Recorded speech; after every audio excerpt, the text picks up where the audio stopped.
What is good, everybody? Welcome back to another episode of the Bird Flock podcast. We are joined today by someone with a super long list of accomplishments that I'm going to have to go to my notes to read all off of. But 2018 Peter Gorman Trophy winner. That's the U Sports Rookie of the Year. Two-time Canada West All-Star. U Sports First Team All-Canadian. Canada West Player of the Year. Vanier Cup champ. 9th overall pick in the 2022 CFL Draft. And then the CFL East Rookie of the Year. It's Tyson Philpot, ladies and gentlemen. Yes, sir. Thank you guys for having me. Excited to get on here and talk some football. Yes, sir. Fired up to have you. Obviously, thank you so much for joining. I think where I kind of want to start, obviously your journey, your story is kind of long and kind of crazy. Obviously, football runs in the family a bit, but I want to jump through a little bit and get to, just before where you're at right now. And that's the whole CFL draft process, the CFL combine process. What does that kind of look like from you, obviously coming out as one of the top Canadian talents? What is that, starting off, I guess, with the combine? What does that look like? Yeah, no, that process was really cool.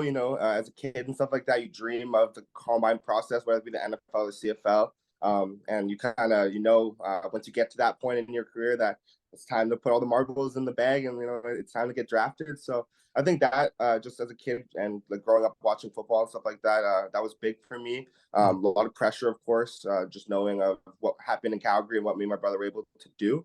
But yeah, I think it went well. Me and my brother, we actually went down to the States to do some training and just get around those kind of people that were like living at those expectations. Javon Holland, who plays in the NFL, we were training with his dad and pops and stuff like that. So kind of just getting that kind of atmosphere. But then I think, coming into the CFL draft, it was just all about showing what we're about and just putting it on paper at the combine. And then, worked its way out from there. It worked very well. Worked out very well. And so the CFL combine is a little bit different than the NFL combine, where you have a regional combine and then you have the national combine. Did you and your brother skip the regional combine and jump straight to the national? Yeah, so some guys, just based on film and stuff like that, they give straight national invites. So me and my brother are both blessed to be able to do that. And then, just go straight to the national combine. Sometimes it could be a blessing to use the regional if you want to have better times and stuff like that. But just worked in my favor. Yeah, I was able to go straight there and then just show out. Mm-hmm. Can you kind of take us through draft night? It's not as publicized as the NFL is. You don't see all the phone calls being made and all that stuff. So can you kind of take us through the process of what it's like for you? For sure. Yeah, I mean, waking up that morning, definitely had some nerves. And all dreams were coming true that day. But for me, me and my brother did it together. So, we just had our closest friends and family around us. TSN actually did a pretty cool little shoot for us. They're starting to more and more get more like the NFL, and I think eventually we're going to be able to do some live draft stuff. But we were able to do a little draft shoot for it, and it was just all emotions the whole day. Celebrated, of course, once I got that Montreal call, because I was, like I told Coach Kahari at the time, that was low-key one of the places I really wanted to come, so it worked out in my favor. But after that happened, it was just straight celebration, and just we're just blessed to be in the position to play in the CFL and following Dad's footsteps for sure. And what were some of the main reasons you liked Montreal so much, and that was like near the top of your list? So when I came out to the Vanier Cup, just seeing the fans, I mean, they were all cheering. They're all cheering for us, especially playing in Montreal playing in Laval against Montreal. So all the fans are like, you got to beat Montreal. So just seeing like restaurant waiters and stuff and them know about football was very eye-opening for me, and definitely struck home. Coming from BC, especially, where back in the day, the fans weren't too into football, especially in BC and stuff like that. So just feeling the city and the vibe was definitely a big thing for me. Yeah, and then obviously talking about your brother Jalen, is this the first time you guys haven't played together? Yeah, first time ever that we've ever gone head-to-head or not on the same team. Yeah, that's nuts. And you guys started week 1 against each other, right? Yeah, but he didn't even play. He was injured, so it could have matched up as our first ever career CFL games. Would have been against each other. But I already checked the calendar. We got him twice next year, so there you go. We owe him one. There we go.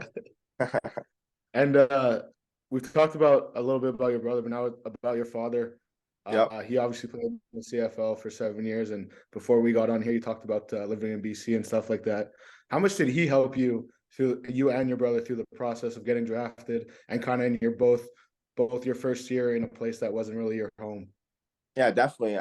He was always just in our corner if we needed to talk. I mean, he's been there, he's done that, so he kind of always said that you need any experience or anything, just to let him know. So he was always just giving us circumstances where that he had been in, and like he pretty much guessed the rookie season how it was going to go before it actually did. So yeah, it's just big, having someone in your family that's been there before and that can just kind of give you that support was huge. But with off-season training, I shout out Air Raid Academy because they're the ones that got me right for sure. And Eddie Ferg and Karen Lopez, they're big supporters for me too. That's awesome. I don't know if a lot of people realize your dad didn't just play in the CFL. Like your dad played in the CFL. Like I'm looking at these stats from 95. He put up 22 touchdowns. Yeah, I think that was the then record. Yeah. But I think he's now second. I think someone beat it. I think it was a receiver though. I think it was Milt, maybe. Yeah, it might have been Milt. Milt, 23, I think. Yeah, I know. That's what I was telling Dom Davis last year when he was getting up there with those Yeah, rushing 13, touchdowns. yeah. I was like, hey man, I was like, you know who holds that record? You gotta go get that.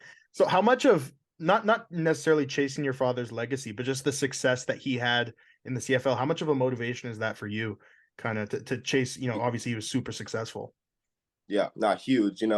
Of course, anytime my name gets brought up in the CFL, his does too. So it's definitely something me and my brother since young kids, and we used to tell him too as a goal that we're going to be better football players than him. And he's already kind of given us that. He's very proud of us, and he thinks that we've definitely accomplished more than he has at his young age. So those are just great words from him. And yeah, I always tell him that I'm coming for everything he had. So. I love that. Look, speaking of maybe being a better football player than your dad, this offseason you actually worked out in the NFL for the Pittsburgh Steelers. Yeah. Talk to us a little bit about like what that was like. How did that even get started? How did you guys set that up? And what happened when you were out there? Yeah, so thanks to my agent Rob Fry, he was able to get in contact with Pittsburgh and set that up. I'm just assuming based on film and what they saw this year from limited snaps and stuff like that. But yeah, the opportunity was just amazing, to be able to go into a locker room. I mean, I'm watching these guys on TV every Sunday.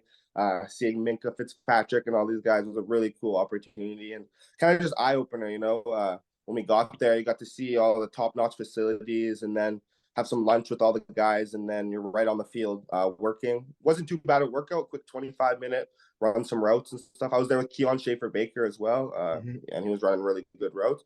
But yeah, just like an eye-opener, just to show that me being a 22-year-old Canadian can easily make that jump, and I just kind of felt in place too. So just showing me that I just keep continuing on the path I am, and I could definitely get there. So, but yeah, and just being a Canadian that's gone all the way through Canada and hasn't really done anything in the States is really cool too.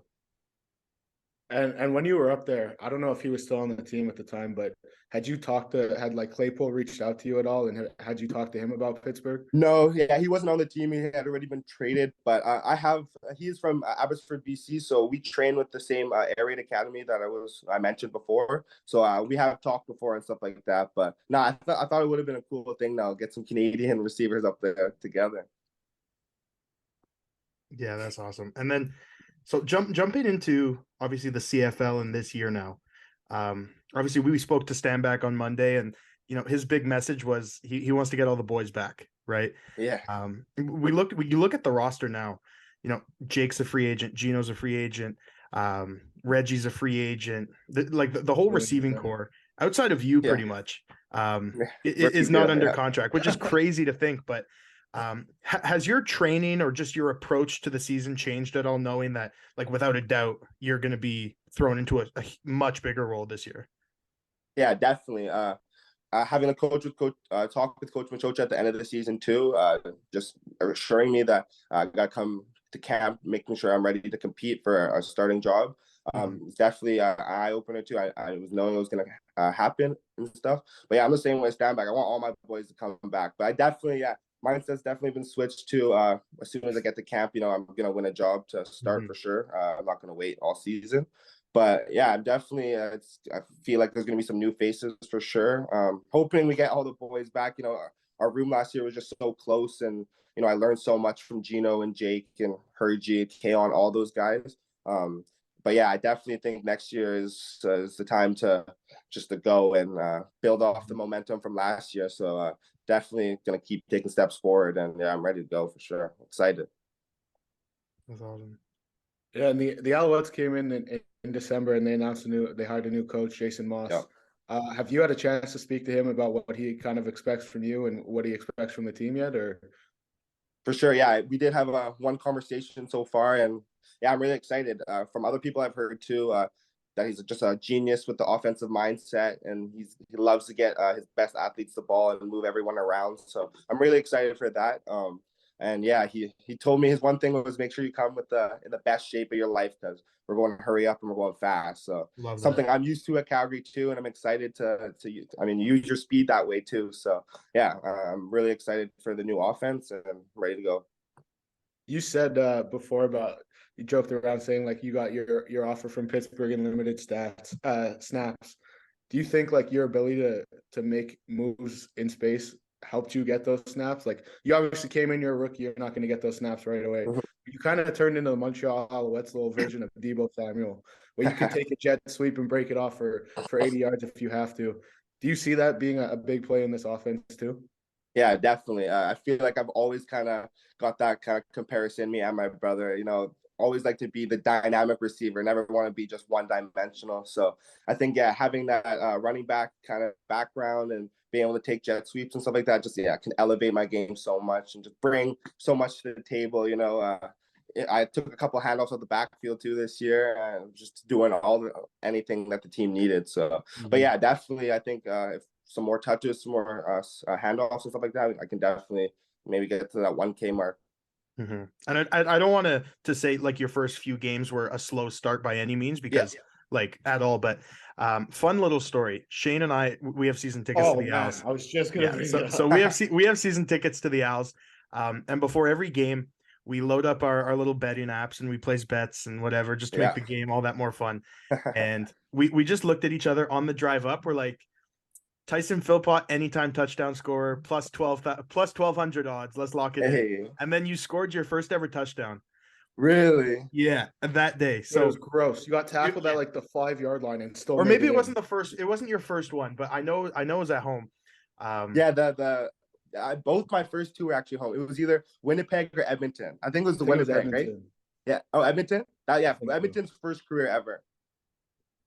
Not because the Edmonton one was like the 5-yard little you leaked into. Yeah, I was untouched. Yeah, Winnipeg, no. It was the other one. It was the one where you looked like you were going down at the 10 and you somehow snuck through. And earlier in that game, you had almost scored on either a kick return or something else. Yeah, exactly. But all this to say, walk us through that first CFL touchdown, right? Like, how does that feel? Yeah, so at that point, I wasn't like starting on the offense or anything. So I knew when my package gets called, kind of what plays are going to get called. So Coach AC had told me that this was a high priority red zone play. So I was excited for that in practice. But yeah, once he called me on the field and I heard the play in the huddle, I definitely got a little antsy. It was a misdirection, Gino going one way and me going the other. So I kind of knew that everyone was going to go with him. So it was just as soon as the snap hit, I was patient, let Gino go across and watch the whole defense run with him, and then snuck out to the right side. And that's a couple of my teammates said I probably could have went for 80 because I was untouched. They followed Gino. And then I love to see hitting the anytime bets. I'm a little sports bettor too. So yes, sir, absolutely. And then you mentioned him just now, AC Anthony Calvillo, obviously the CFL GOAT, probably, right? Yeah. How much has he played in your development of learning the system and just learning, obviously the CFL game you're super familiar with, but just the adapting to the pro life? Yeah, huge. Having AC was just big. I grew up watching him, of course. He's the GOAT, like you said. But yeah, just being able to hear from that kind of legendary status and him being able to break down the game too, it's kind of just hits different, and just, what he was able to accomplish in the game and what he sees on the field, no one sees it like he does. So to be able to get tips from him and just how he breaks down the plays and just his mindset is really different. So I really thank him and everything that he did in my first year. And, I definitely owe him a lot to that for sure. As you kind of get going more in a receiver role, there were times that you went back and you returned punts and you returned kicks. Is that something you kind of want to get away from and just focus more on receiver, or do you absolutely love doing that when they give you the opportunity? Yeah, no, I would definitely say it's something I love to do. I did a little bit in college, but they didn't need me to as much. But yeah, I love just having the ball in my hands. Especially when you can get a kick return or a punt return in the CFL with all that open field. All you got to do is really make one guy miss and you hit the crease. So yeah, it was really cool to do. I mean, I feel like it kind of got my feet wet too, just getting the nerves out whenever Chandler was hurt and couldn't do it. But Chandler's a baller, so I'm happy backing him up whenever he needs me. But yeah, it's something for sure. If it was ever in question, anything they wanted me to do, I'd definitely do it. But I love watching my boy Chandler score too. So yeah, recently re-signed Chandler too. Yes, We were sir. fired up to see that. Fired up to see that. Me See too. him Me get his too, bag. for sure. But Yeah. yeah. So again, we asked Stanback on Tuesday when we spoke with him some of the keys of what's going to lead to Montreal Alouettes' success this year. Yeah. In your mind, what's some of the key things that obviously getting the boys back, but that'll lead to that success this year? Yeah, I think same thing we had last year is just having a great locker room is one of the first parts. We have to build that team camaraderie and be like brothers from the start. It's the only way you can get over like what happened with us when we started 2-7. I think it was 2-7, Yeah. 2-7 or 2-9. But yeah, we've just got to lean on each other. But I think like having just a good start. Kind of camp was a little uneasy last year too with all the strike stuff. So weren't really able to gel right away. But yeah, I think it's just going to come down to finishing. Last year we kind of didn't finish always in the red zone. I think we had one of the worst red zone finishes at the start of the season. So I think those little pieces and just playing football, out football. We played it at the end of the season. I think at the end of the season, I think we could have played with anyone. We could have beat anyone. So I think finding that spark earlier in the season will definitely help. And yeah, like I said, name of the game is to finish, put the ball in the end zone. So that's something we need to do. Yeah, I mean, Shayne and I were looking for flights to Saskatchewan last year. We were fired up. We like the way you guys were playing, like you said, you guys could play with anyone near the end of the year, and we were fully expecting a little run there. But I don't know where the Grey Cup is this year. I think it's Hamilton. In Hamilton. Hamilton, yeah. So not too far away. We'll definitely make a lot closer. Exactly, that's what I'm thinking too. And have you talked to any of the guys entering free agency just to see where their mind's at? And can you break a little something here for us? And, I haven't talked to. I mean, obviously everyone wants to know about Gino, but I haven't talked to Gino or anything like that. One of my close friends, Kale and Julian Grant, I've been poking at him all the time, trying to get him to come back too. That's my Canadian brother. Can't say for sure if he's going to or not, but that's someone that I've been getting at, trying to get him back. But I think as free agency comes these next 2 weeks, hopefully a lot of people start signing back. I think we're so close, like we said. So, but yeah, it's kind of my first off season, so I don't really know how all this stuff really works. I'm sitting back watching you guys too, but yeah, I'm hoping, like we said, the core comes back and we can get it done again. For sure. And then for us, jumping back to last year, the highlight, obviously starting off with you getting drafted was we were fired up because like Canadian boys, we always watched U Sports. And I remember when you guys were in your first Vanier Cup and I watched, I'm like, oh shit, Philpot. And then I'm like, holy fuck, there's two of them. And then like ever since then, you guys have been like, there's been, news stories about you guys, the TSN stuff. So that was like a huge, like super fired us up to get the year started. But then as the year went on, one of our favorite things was the Owls owner, Gary Stern, on Twitter, right? He was learning how to tweet. He was kind of taking like a Mark Cuban approach to, being super involved in the city, super involved with the fans. How much do you guys in the locker room kind of talk about that and appreciate, your owner being such an advocate for the Canadian game? Yeah, no, I think especially in the CFL too, that it's good. I mean, I think any publicity is good publicity for sure. So yeah, it definitely came up and stuff like that. He had some cool, funny predictions for the games and stuff like that. It was all fun for us. We thought it was kind of cool to have the only owner in the league, that has full support of his team, that would go out there and tweet like that. And we started making them right up towards the end of the season too.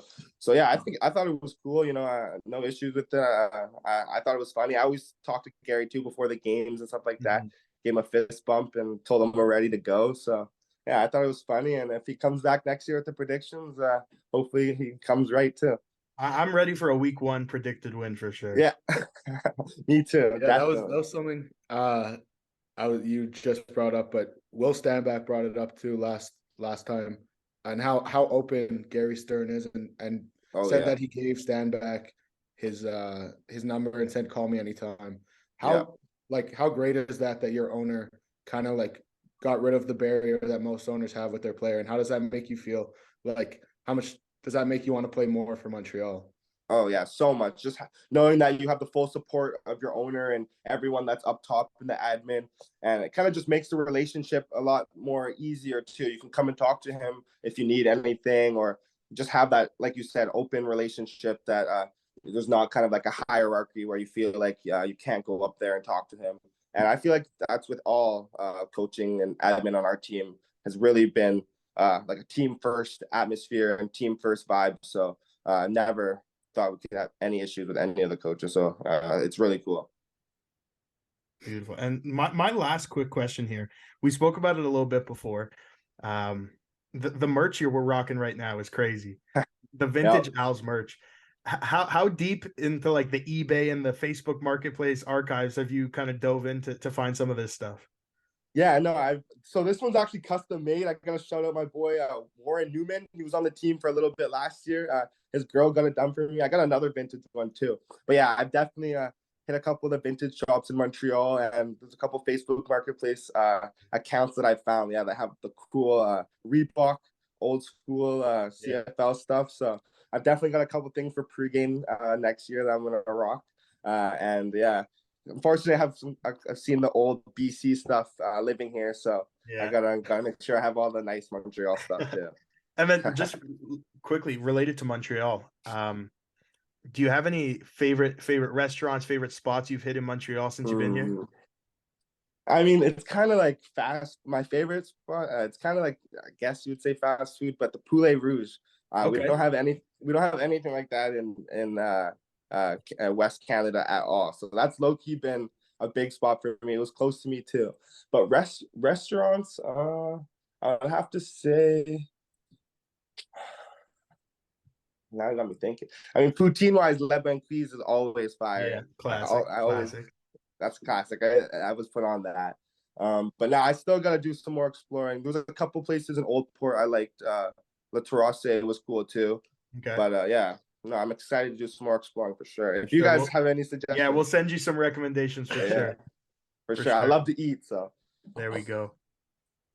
I think we're kind of wrapping up here, and we just want to end it with kind of like a fun segment here with you and talking about you and your brother. So yeah, let's start here. It's just kind of rapid fire, just random questions that we thought would be funny to talk to you. So first, it's just basically you against your brother. Yeah. Who's faster? Oh, that's me for sure. Easy. He knows that too. Check the 40 time. Oh yeah, he knows that. Check the 40 time too. It's always been me. Okay. There you go. All right. Who's stronger? We could give him that, I guess. He got me in the bench, but I'll give him that. Every once in a while I'll get him, but before Shane, you ask the next question, I just gotta know. Obviously, like you shared that moment together getting drafted, but was there any, or since then, has there been any like shit talk a little bit that he was taking a few spots ahead of you?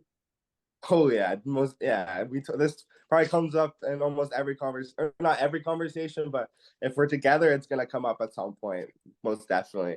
Then but we also talk rookie about of the year. Yeah, you can clap back with the rookie of the year. Yeah, no, I always let him know about the rookie of the year, and we talk about who finished farther this year. All that stuff gets brought up every dinner. So yeah, it's a healthy competition. Gets us both going. Love that. Question 3 here. Who's got the better hands? I would definitely say me. I feel like I'm the more fluent receiver, I'd say I'm like a 95 and he's like a 93. He's got good hands, but not as good as mine. I go up and Moss guys. Like he's got the screen game in him. Yeah. And we talked about how great watching you score touchdowns was. So a little touchdown celebration. Who's got the best one? Yeah, I kind of got clowned for my celebration this year by my teammates. So I'll give him his. He had a kind of a nice one. But yeah, they told me they didn't like that wipe the chest off. They told me it's That's clean. too lame. That's what I thought too. You know, I brought that from college, but you know, I did the AB. That one was nice. Yeah. AB actually posted it, but I'll give it to him. He had a nice choreographed touchdown Sally for his first one, so he can have that. Okay. But honestly, this is a lot closer than I thought it would be. Yeah. Yeah. Oh yeah. I thought this was gonna be a clean sweep, man. I gotta be humble, I guess. All right, we got two more. right. These are off the field ones. First one is who's the funnier Philpot? He can have that. I'm more serious, you know. I'm all about business. He's the comedian. He a class clown back in the day, so that definitely goes to jail. This is the biggest one now. All right. This is you got to be 100% honest here. Even if it's not you got to let us know. All right. Who's Mama Philpot's favorite? Oh, that's definitely Tyson. She can back that too, for sure. There we go. Mama Philpot loves Tyson. I'm the youngest child technically, so you know, me and Mama both had a good bond, and Jalen always was close to Dad, so I can get that for sure. There we go. There you go. Mm-hmm. That's the most important one. That's the one that matters. Exactly. That's what I was gonna say. Most important one. Beautiful. Well, obviously, we can't thank you enough for taking the time to join today. It's been awesome. We cannot wait to obviously talk to you again and see you this year, because I have high expectations, and I think a lot of you guys do too, especially if we bring the core back. Like we saw what this team's capable of at the end of last year. So if there's any last words you want to say to the Als fans here, we'll give you the floor a little bit. Yeah, no, I just want to thank you guys for having me on. You know, it was great to chat with you guys, and I can't wait to be back in Montreal. You know, and yeah, to the Montreal fans, you know, I'm excited for this up and coming season, and just hope you guys are ready. We're gonna hopefully bring our Grey Cup back to the city, and just keep winning. So thank you guys.